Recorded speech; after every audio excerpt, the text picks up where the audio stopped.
আসসালামু আলাইকুম। আওয়ামী লীগ সরকারের পতন হওয়ার পর সাধারণত অন্তর্বর্তীকালীন সরকার গঠিত হয় এবং অন্তর্বর্তীকালীন সরকার গঠিত হওয়ার পরে নানা ধরনের সংস্কারমূলক কর্মকাণ্ড করার তৎপরতা শুরু করে। প্রকৃতপক্ষে সেই সকল সংস্কার কর্মকাণ্ড আমরা শুনেছি বা দেখেছি বিগত ১৫ বছর, অর্থাৎ আওয়ামী লীগ যে বছরগুলোতে শাসন ব্যবস্থা পরিচালনা করেছে বাংলাদেশে, বা শেখ হাসিনা যতদিন প্রধানমন্ত্রী ছিলেন বাংলাদেশের, ততদিন পর্যন্ত দেশে যে সকল দুর্নীতি, অনিয়ম, নির্যাতন, নিপীড়ন সহ নানা ধরনের অপ্রীতিকর ঘটনা ঘটেছে, সেগুলোর সাথে জুলাই ও আগস্ট ২০২৪-এ যে ঘটনাসমূহ ঘটেছে, সেই ঘটনার জন্য প্রকৃতপক্ষে আওয়ামী লীগকে দায়ী করে বিভিন্ন ধরনের মামলা-মোকদ্দমা হয়েছে। এবং এই সবকিছু মিলিয়ে বাংলাদেশের গণতান্ত্রিক পরিবেশ ফিরিয়ে আনার জন্য প্রকৃতপক্ষে অন্তর্বর্তীকালীন সরকার বিভিন্ন ধরনের সংস্কারমূলক কর্মকাণ্ড করার পরিকল্পনা করেছে। তবে অন্তর্বর্তীকালীন সরকার তাদের এই পরিকল্পনা কিন্তু বেশিদিন ধরে রাখতে পারেনি। কেন ধরে রাখতে পারেনি? এর প্রধান কারণ হচ্ছে, আমরা দেখেছি অন্তর্বর্তীকালীন সরকার যাদের দ্বারা গঠিত হয়েছে, তাদের অনেকেই কিন্তু অন্তর্বর্তীকালীন সরকারের উপদেষ্টা হিসাবে নিযুক্ত হয়েছেন বা শপথ গ্রহণ করেছেন। আমি সাধারণত যারা ছাত্র নেতা ছিলেন তাদের কথাই এখানে উল্লেখ করছি। তবে ছাত্র নেতারা হঠাৎ করে তাদের বৈষম্য বিরোধী ছাত্র আন্দোলন যেটি রয়েছে বা ছাত্র জনতার যে ঐক্যবদ্ধ একটি ইউনিট ছিল, সেই ইউনিটটি ভেঙে জাতীয় নাগরিক পার্টি নামে যে রাজনৈতিক দল করলেন, সেই রাজনৈতিক দল গঠন করার কারণে কিন্তু অন্তর্বর্তীকালীন সরকারের বিভিন্ন ধরনের সংস্কারমূলক কর্মকাণ্ড কিন্তু অনেকটাই পিছিয়ে গেছে। এবং এই রাজনৈতিক দল গঠন করার কারণে মূলত অন্তর্বর্তীকালীন সরকারের নিরপেক্ষতা নিয়েও কিন্তু নানা ধরনের প্রশ্ন উঠেছে।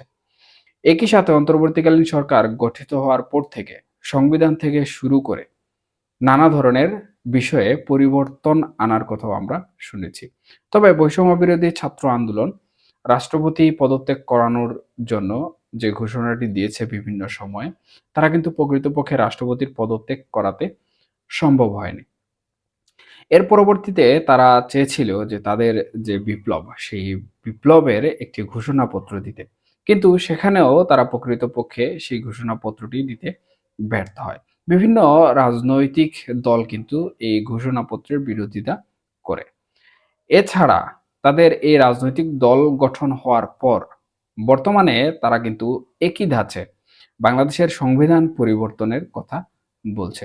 এখন অনেকেই প্রশ্ন করতে পারেন, বা সাধারণত যে সকল প্রশ্ন উঠছে সেটি হচ্ছে যে প্রকৃতপক্ষে তারা তো এখন রাজনৈতিক দল গঠন করেছে, তারা সংবিধান পরিবর্তন করার কথা কিন্তু বলেনি। তারা সংবিধান পরিবর্তন করার কথা বলছে এবং এটি সাধারণত একটি অন্য অ্যাঙ্গেলে তারা বোঝানোর চেষ্টা করছে, এবং সেটি হচ্ছে সেকেন্ড রিপাবলিক।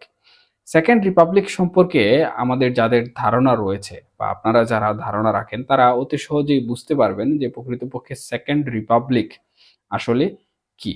সেকেন্ড রিপাবলিক হচ্ছে একটি সরকারের পতন হওয়ার পর বা পূর্বের যে শাসন ব্যবস্থা, সেই শাসন ব্যবস্থার পরিবর্তন হওয়ার পর নতুন করে একটি গণতান্ত্রিক শাসন ব্যবস্থা গঠন করা এবং নতুন করে গণতান্ত্রিক শাসন ব্যবস্থা পরিবর্তন বা প্রতিষ্ঠা করার জন্য যেটি সবথেকে গুরুত্বপূর্ণ, সেটি হচ্ছে সংবিধান পরিবর্তন।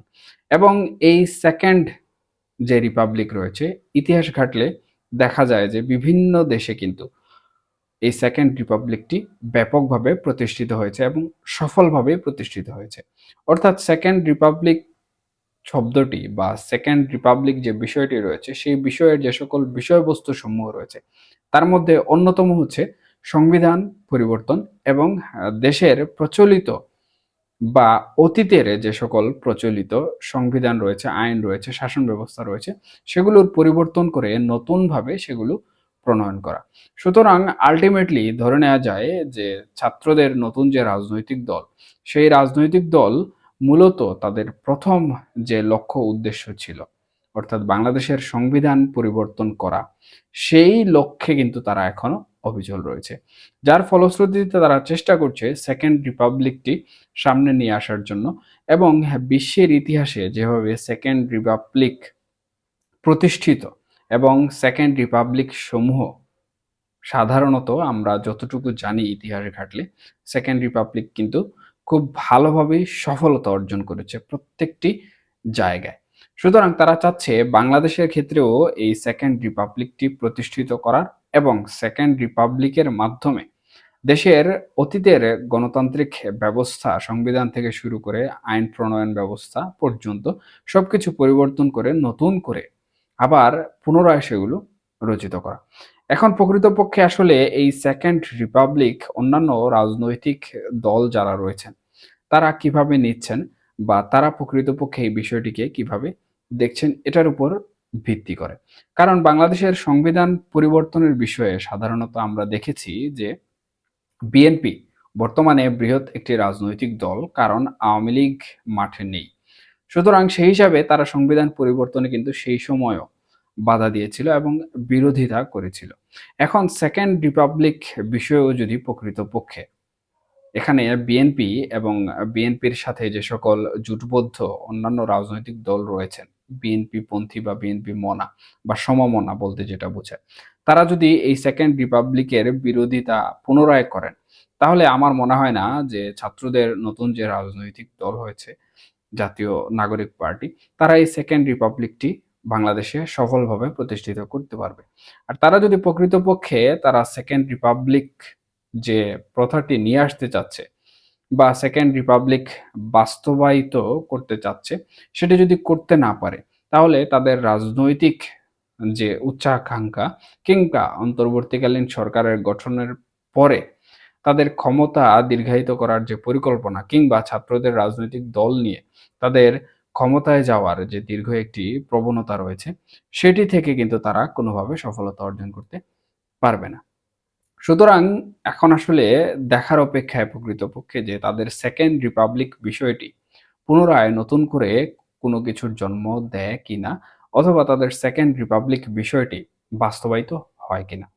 তবে এর পাশাপাশি আওয়ামী লীগের যে পরিকল্পনা রয়েছে, সেই পরিকল্পনা যদি বাস্তবায়িত হয়, তাহলে তাদের সেকেন্ড রিপাবলিক আসলে বাস্তবায়িত করা অনেকটাই হুমকির মুখে পড়ে যাবে। এখন প্রশ্ন উঠতে পারে যে আওয়ামী লীগের পরিকল্পনা প্রকৃতপক্ষে কি? আমরা ইতিমধ্যে কিন্তু সামাজিক যোগাযোগ মাধ্যম থেকে শুরু করে বিভিন্ন অ্যাক্টিভিস্টের বরাত দিয়ে জানতে পারছি যে আওয়ামী লীগ প্রকৃতপক্ষে বিভিন্ন আন্তর্জাতিক লবিস্ট কাজে লাগিয়ে, বিশেষ করে আমেরিকার প্রশাসন এবং ভারতের প্রশাসনকে কাজে লাগিয়ে ক্ষমতায় পুনরায় বহাল হওয়ার চেষ্টা করছে। আদৌ প্রকৃতপক্ষে আন্তর্জাতিক রাজনীতির চাপে বাংলাদেশের বর্তমান প্রেক্ষাপট অনুযায়ী ক্ষমতায় পুনরায় আওয়ামী লীগ বহাল হওয়ার সম্ভাবনা আমার মনে হয় না রয়েছে। এর পিছনের কারণগুলো বিশ্লেষণ করতে গেলে অনেক সময়ের প্রয়োজন হবে। আমি সেদিকে যাচ্ছি না। তবে আমি স্পষ্ট বা স্বল্প পরিসরে যে বিষয়টি বলছি, সেটি হচ্ছে বর্তমানে আওয়ামী লীগ মাঠ পর্যায়ে কিন্তু খুবই দুরবস্থায় রয়েছে। আর পুনরায় ক্ষমতায় বহাল হতে গেলে সাধারণত কোনো সেনাবাহিনীর ফোর্স দিয়ে ক্ষমতায় আসা যাবে না।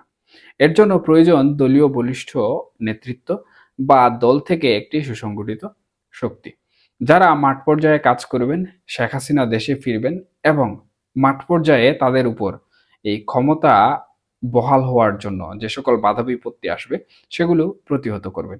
কিন্তু বাস্তবতা কিন্তু এর সম্পূর্ণ উল্টো। আওয়ামী লীগ বর্তমানে মাঠে কোনোভাবেই তাদের মাথা চাড়া দিয়ে দাঁড়াতে পারছে না। সুতরাং এই যে পুনরায় ক্ষমতায় সরাসরি বহাল হওয়া, এটি কিন্তু প্রকৃতপক্ষে সম্ভব নয় বলে অনেকে ধারণা করছেন। তাহলে আওয়ামী লীগ প্রকৃতপক্ষে কি পরিকল্পনা করছে?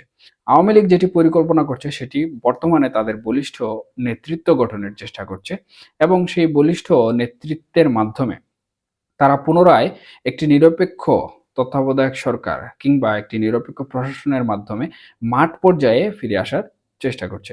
এবং এই মাঠ পর্যায়ে যদি তারা রাজনীতি করার জন্য লেভেল প্লেইং ফিল্ড পেয়ে যায়, তাহলে তাদের এই যে সেকেন্ড রিপাবলিক বিষয়টি, সেই বিষয়টি কিন্তু কোনোভাবেই বাস্তবায়ন করা সম্ভব হবে না। বরঞ্চ দেশের যে প্রচলিত গণতান্ত্রিক পদ্ধতি রয়েছে, গণতান্ত্রিক ব্যবস্থা রয়েছে, সেটিই থেকে যাবে এবং জাতীয় নির্বাচন যদি অনুষ্ঠিত হয় এবং সেই জাতীয় নির্বাচনে যদি আওয়ামী লীগ তাদের জনপ্রিয়তাকে কাজে লাগিয়ে নির্বাচনে অংশগ্রহণ করে, তাহলে আওয়ামী লীগের এখানে জয় লাভ করার বিষয়টি প্রকৃতপক্ষে এখানে নিশ্চিত করা না গেলেও তারা যে বাংলাদেশের রাজনীতিতে বিশাল একটি ভূমিকা পালন করবে সেটি কিন্তু খুব স্বাভাবিকভাবেই বলা যায়।